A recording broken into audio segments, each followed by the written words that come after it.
আপনারা অনেকেই জানেন না কিভাবে ফোন থেকে থার্ড পার্টি অ্যাপস ডিলিট করবেন। চলুন আপনাদেরকে সেটি আজ দেখিয়ে দিই। প্রথমেই আপনারা আপনাদের ফোনে যে সেটিং অপশনটি আছে সেটিং অপশনটি ওপেন করে নেবেন। ওপেন করে নেওয়ার পর নিচের দিকে চলে আসবেন।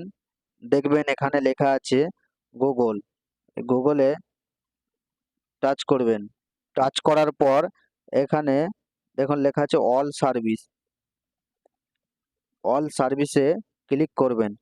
ক্লিক করার পর নিচের দিকে চলে আসবেন। নিচের দিকে এসে দেখা আছে দেখুন সেটিং অ্যান্ড গুগল অ্যাপস, এখানে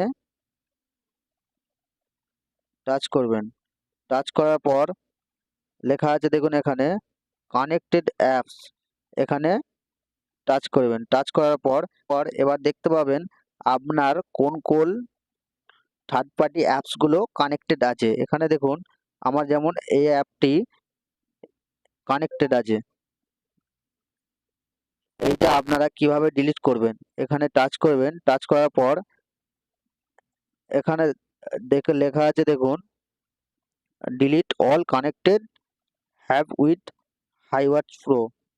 এখানে টাচ করার পর এখানে কনফার্ম টিপে দেবেন, তাহলেই দেখবেন সব থার্ড পার্টি অ্যাপসগুলি আপনার ডিলিট হয়ে গেছে। ভিডিওটি যদি ভালো লেগে থাকে অবশ্যই একটি লাইক করে দেবেন, এবং যদি ফেসবুক পেজ থেকে দেখে থাকেন তাহলে পেজটি অবশ্যই ফলো করে দেবেন, এবং ইউটিউব চ্যানেল থেকে দেখে থাকলে চ্যানেলটি সাবস্ক্রাইব করে দেবেন। দেখা হচ্ছে পরের ভিডিওতে।